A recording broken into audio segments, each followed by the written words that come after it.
नमस्कार दोस्तों, मैं आप सभी का अपने चैनल पर स्वागत करता हूं। दोस्तों, 1947 में मिली आज़ादी के बाद जब भारत दोबारा से अपने पैरों पर खड़ा हुआ तो पूरे देश में चारों तरफ गरीबी और भुखमरी ही थी और लिटरेसी रेट जो कभी 74% तक हुआ करता था वो घटकर मात्र 16% ही रह गया था।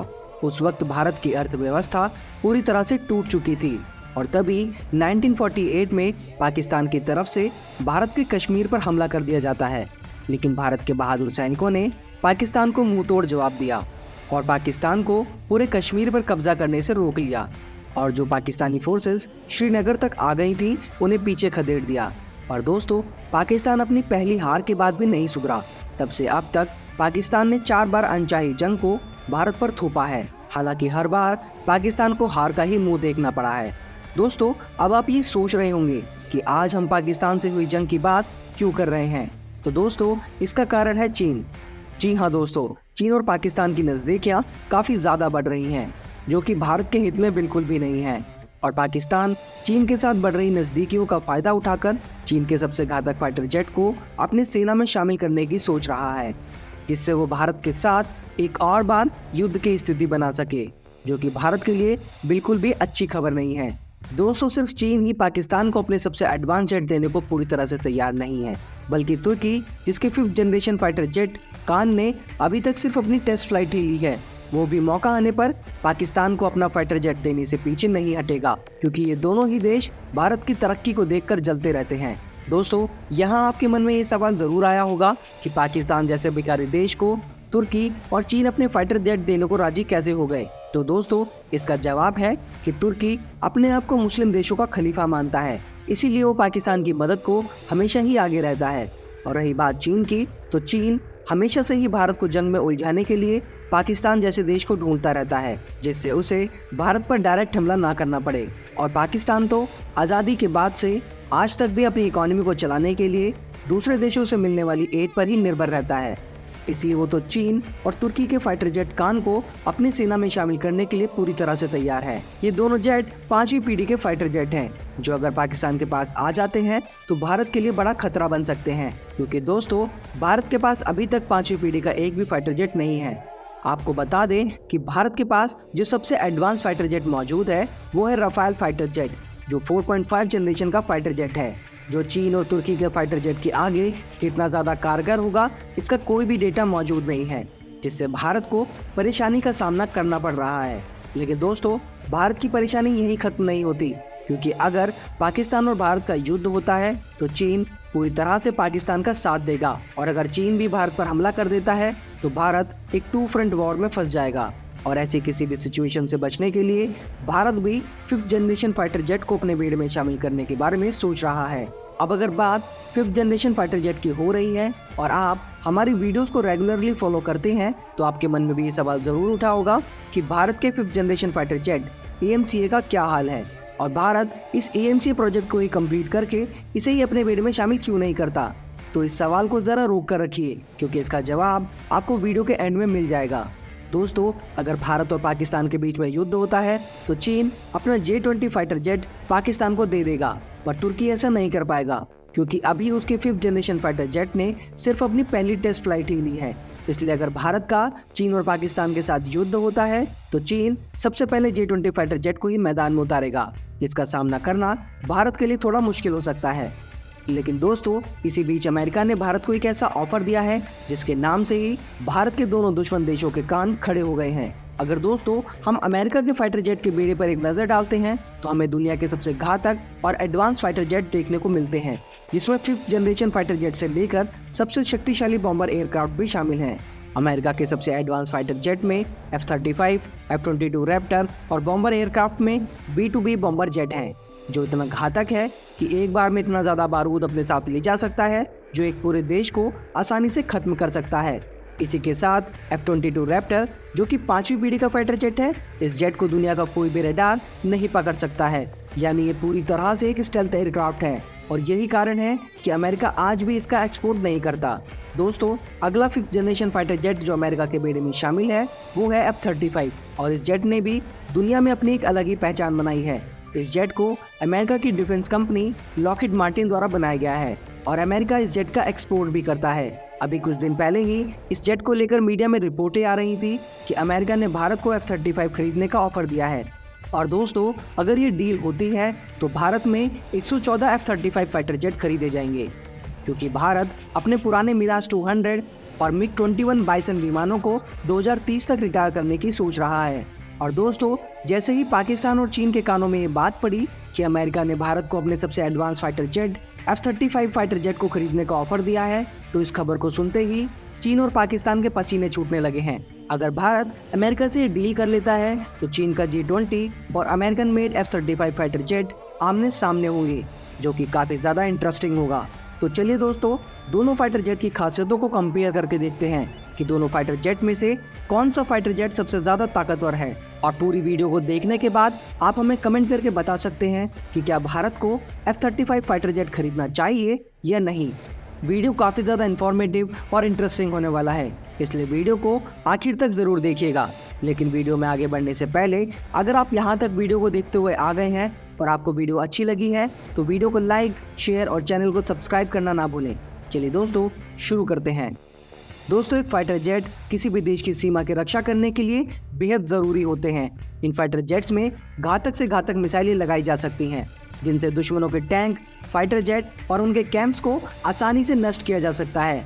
इन फाइटर जेट्स को और भी ज़्यादा खतरनाक बनाती है इनकी स्टेल्थ टेक्नोलॉजी। दरअसल दोस्तों, इन 5th जनरेशन फाइटर जेट्स का रडार क्रॉस सेक्शन बहुत कम होता है, जिसकी वजह से इन जेट्स को ट्रैक करना दुश्मन के रडार के लिए काफ़ी मुश्किल होता है। और इसी खूबी का फ़ायदा उठाकर ये फाइटर एयरक्राफ्ट और भी घातक बन जाते हैं। इसी टेक्नोलॉजी की वजह से दुश्मन के देश को पता ही नहीं चलता कि किस देश ने उन पर हमला किया है। और ये फाइटर जेट यानी F-35 और J-20 फाइटर जेट इसी तरह के फाइटर जेट हैं। आइए दोस्तों, सबसे पहले F-35 फाइटर जेट के बारे में जानते हैं। दोस्तों, अमेरिका के F-35 फाइटर जेट को अमेरिकी डिफेंस कंपनी लॉकहीड मार्टिन द्वारा बनाया गया है। ये फाइटर जेट हर मौसम में उड़ान भरने में सक्षम है। ये 5th जनरेशन का stealth multi role combat fighter jet है। लॉकहीड मार्टिन के द्वारा अभी तक इस जेट की सिर्फ 700 यूनिट ही बनाई गई हैं। और ये जेट इतना ज़्यादा एडवांस है कि अमेरिका अपने इस फाइटर जेट की ताकत को देखते हुए F-35 को 2070 तक अपनी सेना में इस्तेमाल करने वाला है। वहीं अगर हम चीन के jet Chengdu J-20 fighter jet की बात करें तो ये चीन का पहला 5th generation multi role fighter jet है। इस जेट को चीन में माइटी ड्रैगन के नाम से भी बुलाया जाता है। इसका मतलब है कि भारत के S-400 एयर डिफेंस सिस्टम को इस जेट को रोकने में बड़ी मुश्किल आने वाली है, क्योंकि इस जेट को रडार सिस्टम डिटेक्ट नहीं कर सकता। इसी के साथ ये फाइटर जेट इतना ज़्यादा एडवांस है कि दुश्मनों के स्टेल्थ फाइटर जेट का भी आसानी से पता लगा सकता है, जिससे इस जेट से बच पाना बहुत ही मुश्किल हो जाता है। अगर आप भारतीय बेड़े में शामिल ऐसे किसी फाइटर जेट को ढूंढेंगे तो भारत के पास इस समय ऐसा कोई भी फाइटर जेट मौजूद नहीं है। इसलिए भारत अमेरिका के F-35 फाइटर जेट खरीद सकता है, जिससे चीन के J-20 फाइटर जेट का सामना किया जा सके। आइए दोस्तों, अमेरिका के F-35 और चीन के J-20 फाइटर जेट का साइड बाय साइड कंपैरिजन करके देखते हैं और जानते हैं कि दोनों फाइटर जेट्स में कौन सुपीरियर है। दोस्तों, J-20 फाइटर जेट में पहले रूसी सैटर्न 117A इंजन का इस्तेमाल किया जाता था, लेकिन अब इसमें चाइना मेड WS-1 इंजन का इस्तेमाल किया जाता है, जो इसे 110 किलो न्यूटन का ड्राई थ्रस्ट और 145 किलो न्यूटन का आफ्टर बर्नर थ्रस्ट प्रदान करता है। इसी के साथ F-35 का विंग स्पैन 35 फीट का है, जबकि J-20 का विंग स्पैन 42.2 फीट का है। इसके अलावा ऐसा दावा किया जाता है कि F-35 फाइटर जेट रडार को भी चकमा दे सकता है। ये 51 फीट लंबा और 14 फीट ऊंचा एयरक्राफ्ट है, जबकि चेंगडू J-20 की ऊंचाई 14.53 फीट है। F-35 लड़ाकू विमान करीब 2000 किलोमीटर प्रति घंटे की रफ्तार से उड़ान भर सकता है। इससे एक बार में 8000 किलो से ज़्यादा के पेलोड को ले जाया जा सकता है। वहीं चेंगडू J-20 की अधिकतम स्पीड 2 मैक यानी 2469 किलोमीटर प्रति घंटे की है। J-20 का खाली वजन 1939 किलोग्राम, ग्रॉस वेट 3092 किलोग्राम और maximum take off weight capacity 3713 kilogram है। इसके पहले वर्जन F-35A का इस्तेमाल वायुसेना करती है। दूसरे वर्जन F-35B को मरीन कॉर्प्स के लिए तैयार किया गया है, जबकि इसके तीसरे वर्जन F-35C को एयरक्राफ्ट कैरियर से इस्तेमाल किया जाता है, जिसका इस्तेमाल अमेरिकी नौसेना करती है। वहीं चेंगडू J-20 का एक और वर्जन मौजूद है, जिसका नाम J-20B है। दोस्तों अगर बात करें F-35 की कॉम्बैक्ट रेंज की तो इसकी कॉम्बैक्ट रेंज 1240 किलोमीटर है और चाइना के J-20 की कॉम्बैक्ट रेंज 2000 किलोमीटर है। अगर F-35 में लगने वाले हथियारों की बात करें तो F-35 में 2 एयर टू एयर और 2 एयर टू ग्राउंड मिसाइलों को लगाया जा सकता है। इस लड़ाकू विमान में AIM-120, AMRAAM, AIM-132, JDAM, GSOW, Brimstone, WCMD, MBDA, meteor जैसी मिसाइलों को लोड किया जा सकता है।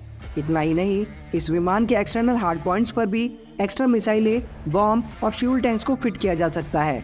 इसके विंग्स पर भी कम रेंज की एयर टू एयर मिसाइलों को लोड किया जा सकता है।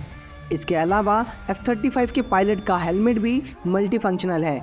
इसके हेलमेट में एक डिस्प्ले है जो पायलट को अलग अलग सेंसर से मिले डेटा को डायरेक्टली दिखाता है। इसके साथ ही इस विमान में हवा से हवा में फ्यूल भी भरा जा सकता है। वहीं चेंगडू J-20 में लगने वाले हथियारों के बारे में ज़्यादा जानकारी मौजूद नहीं है, लेकिन इसमें PL-10 short range air to air missile, PL-12 medium range air to air missile, PL-15 BVR long range air to air missile, PL-21 long range air to air missile और AL-6 प्रिसीजन गाइडेड बम जैसे हथियार लगाए जा सकते हैं। दोस्तों अगर इन विमानों की सर्विस सीलिंग की बात करें तो F-35 की सर्विस सीलिंग जहां 15,000 मीटर है, वहीं J-20 की सर्विस सीलिंग 20,000 मीटर है। अगर ओवरऑल रेंज की बात करें तो F-35 की रेंज 2800 किलोमीटर है, वहीं चेंगडू J-20 की ओवरऑल रेंज 6000 किलोमीटर है। दोस्तों अब जब आप इन दोनों फाइटर जेट की ताकत के बारे में जान चुके हैं तो अब आप हमें कमेंट करके बता सकते हैं कि भारत को F-35 फाइटर जेट खरीदना चाहिए या नहीं। दोस्तों अब सवाल आता है कि भारत के 5th generation fighter jet AMCA का क्या हाल है और भारत इस AMCA प्रोजेक्ट को ही कंप्लीट करके इसे ही अपनी बेड़े में शामिल क्यों नहीं करता। तो दोस्तों हम आपको बता दें कि भारत का AMCA प्रोजेक्ट अब पूरी तरह से फास्ट ट्रैक मोड में आ चुका है और भारत सरकार ने 2026 में इसकी पहली टेस्ट फ्लाइट होने को लेकर पुष्टि भी कर दी है।